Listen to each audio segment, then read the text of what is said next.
What's up, guys? Welcome back to NJ. Nick here. If you've been watching the channel recently, you see Josh got a new bike, and I think he mentioned I did as well. So today I'm going to kind of reveal it. You've probably seen it already if you watch the channel in the background, but here's the actual review or reveal video.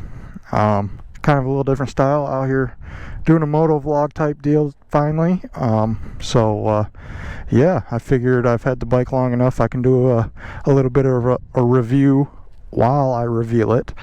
So we're gonna give that a shot. But here is the bike.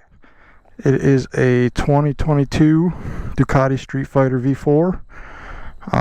It's got about I got 1,800 miles on it now. So I've had it for about, I don't know, a little over a month. I got it mid-July. It's now end of August. So I've been riding it a little bit. I figured I'd get some miles on it before I really did any sort of review to it. It is freaking dirty. I didn't realize how dirty it was, so I'm gonna have to clean it. But yeah, here it is. We had a couple bikes after the last bikes that were on the channel. I had the Breakout, and then I actually bought a Harley Davidson Road Glide for about a year while we were MIA. And then the beginning of this summer, everybody just got back into sport bikes, so I said screw it, I'll get one too. And I'm very happy with my decision. I think it's a great bike. Definitely not the cheapest sport bike out there, but I think it's worth every penny. So yeah, I mean, we'll hop on it and do a little review. I've got the CRG, I think it's CRG, tail tidy, Amazon special mirrors, and that's about all I've done to it so far. Everything else is stock on it, stock exhaust, levers, everything like that. I will probably do an exhaust in the springtime, but honestly I can't complain with how this one sounds. It's decent for a stock exhaust, surprisingly, and it's kind of nice being able to rip around and not have the whole town hear me while I do it. So yeah, but we'll hop on the bike and I'll give you my thoughts on it, if I think it's worth the money, and if you should buy one. I mean, so far I'm loving it. I think it's a great bike. Definitely a couple things about it that I'm like, okay, for the money they could have definitely added some stuff, but we'll talk about that shortly. So yeah, hopefully you enjoy, and here it is.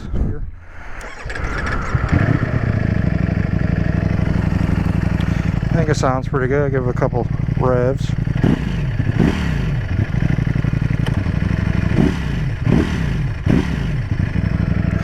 Honestly, I don't think it's bad for stock exhaust.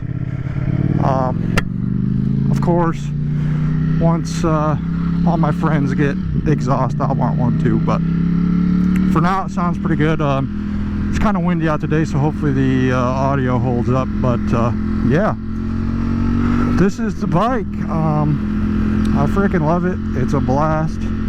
I mean, I would recommend it to anybody that has the means.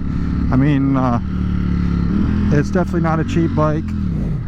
Maintenance is not cheap, so and its maintenance is often. So if you're somebody that doesn't want to have to pay for that, then I definitely don't recommend the bike.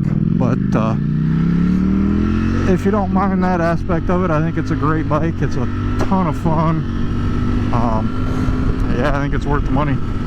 I will say, like I was talking about in the beginning there, a couple gripes about the bike. I'll just start off with that just to get it out of the way, tell you my negative thoughts on it, which really there's not any major issues that I've come across so far in the about 2,000 miles I've ridden it. But one thing I definitely don't like about it, well, there's two things that are kind of the same, but also not. But the gas mileage is the worst I've ever had on a bike, ever.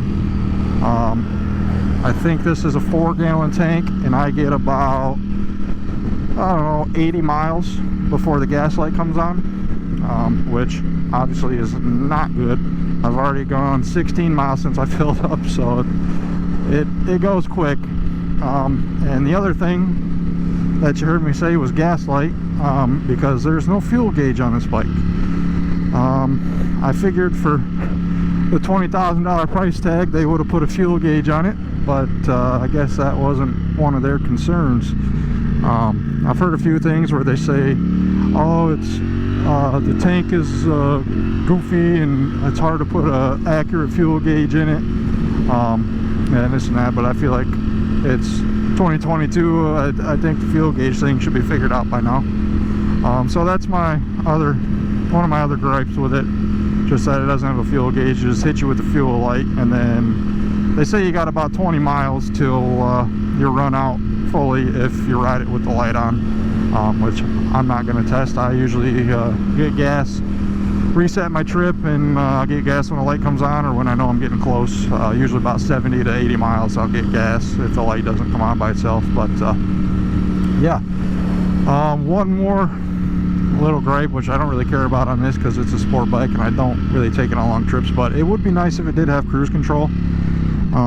Majority of the other hyper nakeds in this class have cruise control, and this one doesn't, which is kind of annoying sometimes when you are on those longer rides. But like I say, that's not a big thing for me. I don't really care about that much, but worth a mention for sure. Other than those three things, I think it's a great bike, like I've said 100 times now, but it's definitely not for somebody that's cheap and not willing to make sure that they maintain it. So I guess that could be another thing that I wouldn't say I don't like about it, but that's just kind of I don't know, just something you gotta pay attention to, is knowing that you're gonna have to spend some money to maintain the bike, because it's not very cheap. But other than that, I haven't had any issues with it so far, knock on wood. I know Ducatis have that reliability thing where they tend to have issues, but I think the V4s have been a pretty solid platform for them. So I'm excited to see how it holds up for me, but so far so good. I've got one oil change on the bike. I'm gonna ride it out. They recommend 7,500 miles per oil change. I might do 2 in that amount of time, but we'll see how I feel. But yeah, I mean, full Tft display. It's got all sorts of different modes. You can adjust everything on the bike: wheelie control, traction control, ABS, quick shifter, all of that. You can do it on the fly, or when you're stopped you can adjust each drive mode, ride mode individually, which is nice. The quick shifter is probably one of the best quick shifters I've ever used, as long as you have the chain adjusted correctly. If the chain is loose, which I had it loose for a little bit during the break-in period, I was just kind of not paying attention, I guess you could say, and it started to get loose, and I could feel it in the quick shifter. It just wouldn't downshift like it normally would, or upshift like it would. It wouldn't be as smooth, I guess, unless I was really revving it out. But when you have the chain adjusted correctly, the quick shifter is one of the smoothest I think I've ever felt, up and down. Mainly down is where it really shines, but yeah, I think it's one of the best. It works great. You can use it wherever and it doesn't fight you. It definitely works better as you ring it out, but yeah, I mean, it's nice. Something else I've read or seen in quite a few reviews is that it doesn't like to do wheelies, which, yes and no. It doesn't like to do wheelies if you're just riding along, but if you get it in the sweet spot, first gear it'll do a wheelie, flip you over. Second gear, if you get it up to about, I don't know, 6,000 or 7,000 RPMs, and then you kind of give it some gas, it'll come up just fine. So don't listen to anybody saying that it won't do a wheelie, because it will, which I'll try to demonstrate right here for you. Just a second. Make sure there's no police officers.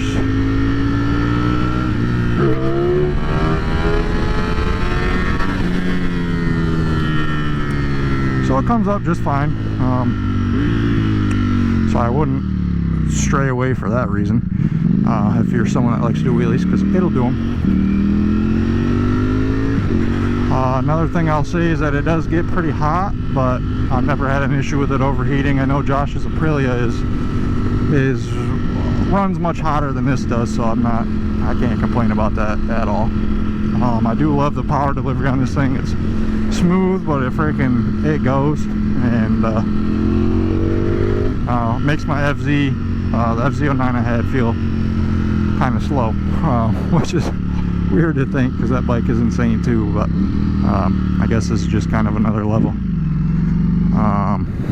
Alright, there's a train here, so I guess I'm gonna flip a U-ey and go back this way because I don't want to wait for it.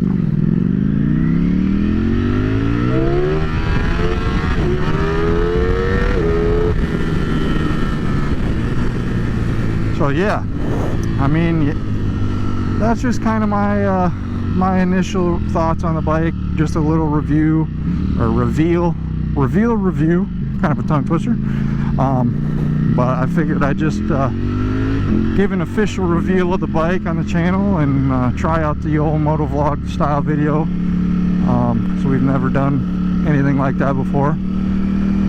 But yeah, I will definitely obviously keep making videos on it, but keep everybody updated on any issues I have or any thoughts that I have or anything like that. And I'll definitely do a long-term review, maybe this winter or next spring, either on the bike or in the garage like our normal videos are, where we just talk about the bikes. But so far I'm super happy with it. I think anybody that's got the means to get one should do it.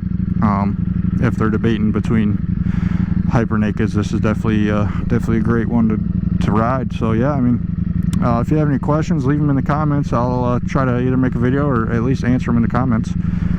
But yeah, for now, I'm Nick. Thanks for watching. Subscribe, share, all that, thumbs up, and we'll catch you in the next one. Peace.